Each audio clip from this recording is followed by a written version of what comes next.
entrevisto Luciana Temer, secretária de Assistência e Desenvolvimento Social da cidade de São Paulo. Secretária, aparentemente, cerca de 15% da população da cidade de São Paulo são pessoas atendidas pelo programa Bolsa Família. Isso se traduz em que números? Quantas pessoas, quantas famílias cadastradas? Nós temos hoje, na cidade de São Paulo, 480 mil famílias que recebem o Bolsa Família. A estimativa do MDS, do Ministério do Desenvolvimento Social para a cidade de São Paulo, pelo censo de 2010, era de 500 mil famílias. Então, nós atingimos aí praticamente 97% da totalidade da cobertura do Bolsa Família na cidade de São Paulo. 480 mil famílias. Mil famílias. Isso equivale a aproximadamente quantas pessoas se beneficiam? Aproximadamente 2 milhões de pessoas aproximadamente se beneficiam do programa Bolsa Família na cidade de São Paulo. O que equivale exatamente ao índice de vulnerabilidade da cidade de São Paulo, que é de aproximadamente 2 milhões de pessoas. Como é que se explica que numa cidade como São Paulo, o estado mais rico da federação, tenha 2 milhões de pessoas em situação de vulnerabilidade? Olha, essa é uma explicação difícil, né? Eu acho que a gente sempre fica muito indignada em pensar numa cidade tão rica como São Paulo e que ainda tem não um índice de pobreza, mas até de miséria muito grande na cidade de São Paulo. Acho que quando a gente fala de 2 milhões em São Paulo, a gente precisa lembrar que é uma cidade de 12 milhões de habitantes, não é? Claro. Numa grande São Paulo de 20 milhões de habitantes. Então, os números de São Paulo são sempre muito expressivos. Claro. Agora, é lógico que uma cidade tão rica tem que vencer, tem que superar essa questão. Acho que o Bolsa Família, o cadastro do Bolsa Família, é um esforço bem grande para que a gente justamente supere essa situação. Perfeito. Deixa eu entender uma coisa. Como é que vocês localizaram essas famílias em situação de vulnerabilidade, se chamamos assim? Como é que vocês chegaram a elas? Como identificaram? Quando eu assumi a Secretaria de Assistência, São Paulo dava muito pouca importância para o cadastro único, que é a porta de entrada para o Bolsa Família. Vou explicar rapidamente aqui. Perfeito. O cadastro único, ele é feito para as pessoas, famílias, ou pessoas sozinhas, porque todo mundo fala em Bolsa Família, mas você faz registro de pessoas sozinhas também, que recebiam até meio salário mínimo. Então, quem recebe até meio salário mínimo... Uma renda mensal de até meio salário mínimo. Pode entrar no cadastro único, que é uma bolsa importante para vários programas sociais do governo federal. Então, esse é um corte, né? Mas há um outro corte que é de até, na verdade, 1/4 de renda per capita, que você entra na linha da pobreza. E aí você tem acesso ao Bolsa Família. De renda de salário mínimo. Salário mínimo. Se a família tem, per capita, por pessoa, uma renda de até 1/4 do salário mínimo, ela tem direito ao Bolsa Família. Ou seja, ela se inscreve no cadastro único e aí, se ela tem este corte de renda de 1/4 do salário mínimo, ela tem direito ao Bolsa Família. Né? E na linha do Bolsa Família, você tem 2 níveis também, o da pobreza e o da extrema pobreza. Extrema pobreza é até uma renda per capita de até R$ 77 per capita, está na linha da extrema pobreza. Então, como é que nós fizemos essa busca? São Paulo dava pouca importância, como eu disse, até no âmbito da assistência social, porque em São Paulo, quem é responsável pelo cadastramento é a Secretaria de Assistência e Desenvolvimento Social. E em todo o país, só para não interrompê-la, em todo o país o programa prevê que é a prefeitura que faz o cadastro. A prefeitura que faz o cadastro. E aí, quando eu cheguei na assistência social, existia uma resistência para entender o seguinte: mas nós não somos cadastradores, nós somos assistentes sociais. Quando você faz o cadastramento para a família ter direito ao Bolsa Família, você está entendendo quem é esta família, onde ela mora, qual é a composição, se é uma pessoa deficiência, qual a idade dos filhos, ou seja, você conhece aquela família. Quando ela é inserida no programa Bolsa Família, existe uma obrigatoriedade nossa de acompanhar essas famílias. Claro. Né? Então, primeira coisa, acho que foi despertar a questão da importância. Depois, nós usamos o Observatório Social da Secretaria de Assistência Social para fazer uma distritalização da pobreza e da extrema pobreza. O que é o Observatório Social? O Observatório Social é que faz os índices. Então, por exemplo, quando eu vou pôr um serviço para idoso na cidade de São Paulo, eu tenho que saber onde tem o idoso mais vulnerável, porque eu não posso pôr onde eu quiser. Eu tenho que ter um estudo que diga, na Zona Leste, Itaquera, tem muito idoso em vulnerabilidade, então o serviço é mais importante lá. Então, o Observatório Social é quem faz esse estudo. O que eu encomendei para o Observatório Social nosso da assistência? Eu quero que distritalize. O que é distritalizar?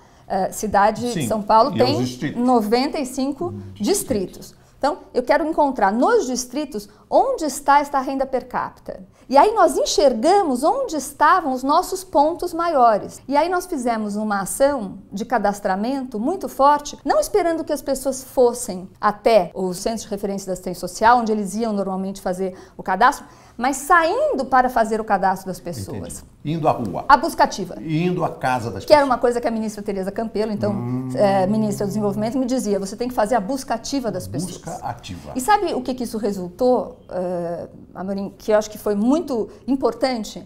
É que 93% dos cadastros hoje são da extrema pobreza. Ou seja, nós fomos buscar quem não ia atrás de nós para fazer o bolsa. Nós fomos buscar nas casas as pessoas que mais precisavam, e às vezes nem casas, né? Porque muita dessa gente está em situação de rua. E quem é esse paulistano que vive na extrema pobreza? Como é que você definiria esse personagem pela média, digamos assim? Eu diria para você que ele é o invisível. Ele é aquele que não é enxergado, quase não é enxergado pela sociedade e nem pelos serviços. Vou dar um exemplo para você.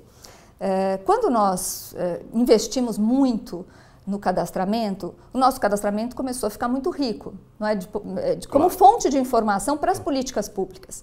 Então, nós começamos a fazer algumas ações no mesmo molde do Brasil Carinhoso. Em São Paulo, a Ana Estela, primeira-dama, criou a São Paulo Carinhosa. A São Paulo Carinhosa é um cuidado, na verdade, com a primeira infância, de 0 a 6 anos, conectando ações de políticas públicas. Uma das ações que nós fizemos, com base no CAD único, no Cadastro Único e no Bolsa Família, foi pegar as crianças de extrema pobreza, de 0 a 3 anos, em idade de creche, levantamos quem eram essas crianças, pegamos na fila da creche e nós descobrimos que essas crianças nem sequer estavam na fila. Eles nem buscam os serviços públicos, né? Então, o que nós fizemos? Nós fizemos uma parceria com a Educação. A Educação fez uma portaria dando prioridade para as crianças de extrema pobreza do Bolsa Família, nas vagas de creche, e nós fomos buscar essas crianças. Então, quantas crianças hoje você diria que estão nas creches e do município e que são do programa Bolsa Família? Eu diria para você que pelo menos umas 50 e poucas mil crianças eram da extrema pobreza do Bolsa Família e hoje estão inseridas em creche, graças a essa busca ativa e essa parceria que foi feita com a Educação, para priorizar esta criança na extrema pobreza. Desses cadastrados e beneficiários do Bolsa Família, quantos você diria que trabalham? Eu diria que boa parte trabalha. Eu diria que, eu não falo de emprego formal, eu falo de renda, não é? Porque trabalho formal nem todos têm, mas renda quase todos têm. Então, além do Bolsa? Além do Bolsa. Então, mesmo você pegar, por exemplo, um catador de rua, não é, que recicla material, ele provavelmente tenha o Bolsa, seja inserido, mas ele tem uma renda que ele consegue desta atividade. Então, eu diria para você que poucas pessoas que recebem o Bolsa Família não têm nenhum tipo de renda. A maioria tem sim algum tipo de renda e o Bolsa serve para complementar. Mas queria dizer também que o Bolsa não é só um programa de transferência de renda. Claro. O Bolsa Família é um programa que busca dar sustentação para que as pessoas, a partir dessa ajuda financeira, consigam construir sua autonomia. Por falar em sustentação, qual é o índice de frequência escolar das crianças de famílias beneficiadas pelo Bolsa Família no município de São Paulo? Olha, eu diria para você que este é o maior ganho do programa e é o maior ganho da inserção dessas famílias em São Paulo. Por quê? Porque, eu não sei se todos sabem, mas para quem tem direito ao Bolsa Família, as famílias que têm direito ao Bolsa Família, elas têm que atender a 2 condicionalidades, na verdade, de saúde e de educação. Na educação, as crianças têm que frequentar a escola, porque se não frequentarem, perdem o Bolsa. E na saúde, gestante tem que fazer o pré-natal, as crianças têm que ser vacinadas e acompanhadas. Então, acho que esse é o maior ganho do Bolsa Família.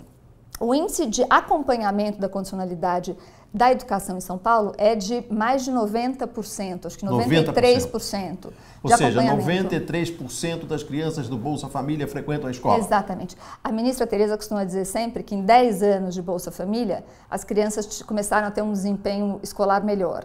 Não é porque elas ficaram mais inteligentes porque elas ganharam Bolsa, mas elas foram obrigadas a frequentar a escola por causa do Bolsa. E com relação à condicionalidade da saúde, por exemplo, em que melhorou, com, por exemplo, a obrigatoriedade do pré-natal, em que melhorou o índice de mortalidade infantil, por exemplo? Eu não tenho esse dado para te dar, mas seguramente melhorou. Eu posso dizer com tranquilidade que 88%, acho que, da condicionalidade da saúde em São Paulo é acompanhado. Porque a ministra Tereza Campelo disse aqui numa entrevista ao Conversa Fiada que o Bolsa Família reduziu em 50% a mortalidade infantil por causa da condicionalidade da saúde. Eu acredito, com certeza. Eu não tenho este dado aqui comigo, mas eu tenho certeza que o simples acompanhamento, porque lógico, quem tem o Bolsa Família não quer perder o Bolsa Família. Então ele não quer ir ao médico, mas ele vai ao médico. Ele não quer ir ao BS, mas ele vai ao BS, porque senão ele vai perder o Bolsa Família.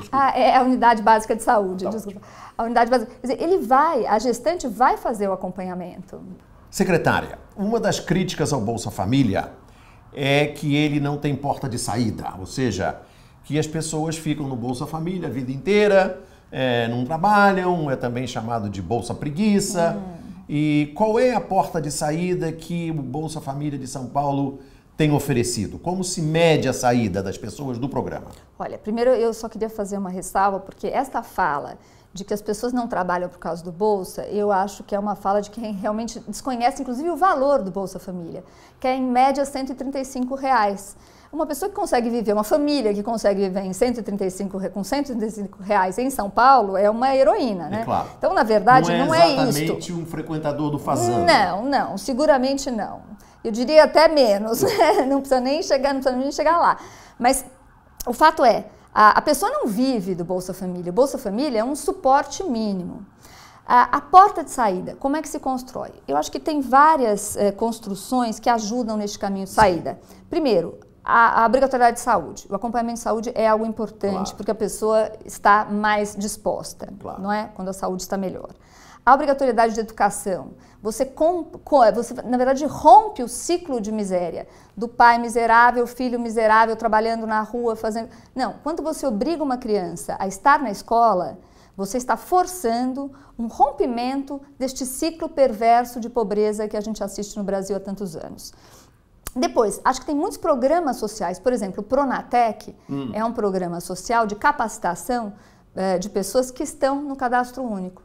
E na assistência social, em especial, das pessoas que estão no Bolsa Família. Então você pega um jovem, de uma família que está no Bolsa Família e você vai priorizá-lo num curso de capacitação para que ele possa ter empregabilidade. Desses jovens que foram para o Pronatec, você teria uma ideia da quantidade de quantos jovens já trabalham, conseguem trabalhar depois do Pronatec? Olha, eu diria, eu não sei, realmente esse número eu não tenho. O que eu tenho para você é uma informação que, em razão deste aumento do Bolsa Família, em razão deste investimento que nós estamos fazendo na saída destes jovens, a Assistência Social de São Paulo dobrou o número de cursos de capacitação que ela tinha na assistência social. Então, hoje nós atendemos... De que tipo, secretária? De todos os tipos. Na verdade, nós temos curso de eletricista, encanador, padeiro, zelador. Tem uma gama imensa... Cuidador da terceira idade. O mesmo rol de cursos que existe no Pronatec do governo federal... Tem em São Paulo. Tem em São Paulo e tem no Pronatec de São Paulo, não é, do governo federal, mas temos na assistência social também o CEDESP, que é justamente a capacitação para as pessoas de maior vulnerabilidade. Nós privilegiamos, em todos hoje os serviços da assistência social de São Paulo, são privilegiadas as pessoas que estão no Bolsa Família. Entendi. Eu vi também aqui no estudo que eu recebi da sua assessoria que uma boa parte dos beneficiários é de moradores de rua. Na verdade, nós não... o número de moradores de rua inserido é infinitamente menor em relação aos demais. Mas nesta gestão, porque o prefeito Fernando Haddad tem um cuidado e um olhar muito especial para esta população, nós investimos no cadastramento das pessoas em situação de rua, até como uma forma de atraí-las para os nossos serviços da assistência social. não é? Nós fizemos uma parceria com o Movimento Nacional da População em Situação de Rua, que tem sede aqui em São Paulo, e o Anderson, que então era presidente do movimento, nós fizemos o cadastramento dentro da sede do Movimento da População em Situação de Rua, para atraí-los. Aí é uma porta de entrada para ajudar a construir a porta de saída. Entendi. Eu vou voltar a uma pergunta que a secretária não me respondeu de forma que me satisfizesse. Como é que se explica que no município da capital do estado mais rico da federação tenha tantas pessoas pobres e dependentes de um programa como o Bolsa Família? Essa pergunta é muito difícil, mas eu acho que você tem uma situação histórica ainda no Brasil, não só em São Paulo, mas em São Paulo também, porque São Paulo integra o Brasil e a realidade do Brasil. Claro. Não é? Acho que tem duas situações. Quando a gente fala de população em situação de rua, é importante lembrar que todas as grandes metrópoles do mundo têm população em situação Sim. de rua. Então, vamos separar as questões, porque a população em situação de rua é um fenômeno mundial das grandes metrópoles. Quando você fala de vulnerabilidade social, nós temos uma situação em São Paulo de alta vulnerabilidade social de um número muito grande de pessoas, que de fato precisa ser enfrentado e superado. Claro. Eu confesso para você, Paulo, que quando eu assumi a secretaria, eu não tinha dimensão da miséria que existe em São Paulo ainda. Né? E que nós temos que enfrentar. E é uma miséria que não está só na periferia. Eu tomei um susto. Eu tomei um susto porque, na verdade, a gente tem a ideia de que a miséria está na periferia e ela não está. Você tem os cortiços, por exemplo, nas áreas centrais, que são lugares de altíssima vulnerabilidade social. Não é? Você tem na Penha, por exemplo, um viaduto onde embaixo do viaduto, mas embaixo mesmo, embaixo da terra, moram pessoas. Eu fiquei muito chocada, descobri que pessoas moram embaixo da terra na Penha. Né? Então, existe ainda uma miséria a ser enfrentada na cidade de São Paulo. Claro. E esta desigualdade aqui é muito gritante porque é uma cidade muito rica. Como é que você chegou a essa secretaria? Qual é a sua formação universitária? Eu sou formada em Direito, sou doutora em Direito Constitucional e sou professora... Em Direito Constitucional? Direito Constitucional. Sou professora Você da seguiu a PUC. carreira do seu pai? Segui a carreira do meu pai. E como é que você foi parar na Secretaria de Assistência e Desenvolvimento Social?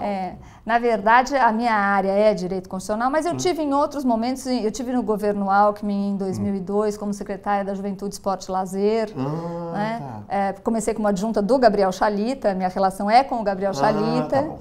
E aí ele me indicou quando o Haddad assumiu. Você chegou ao Haddad através do Chalita? Sim, exatamente. Tá ótimo. Muito obrigado. Eu é que agradeço a oportunidade.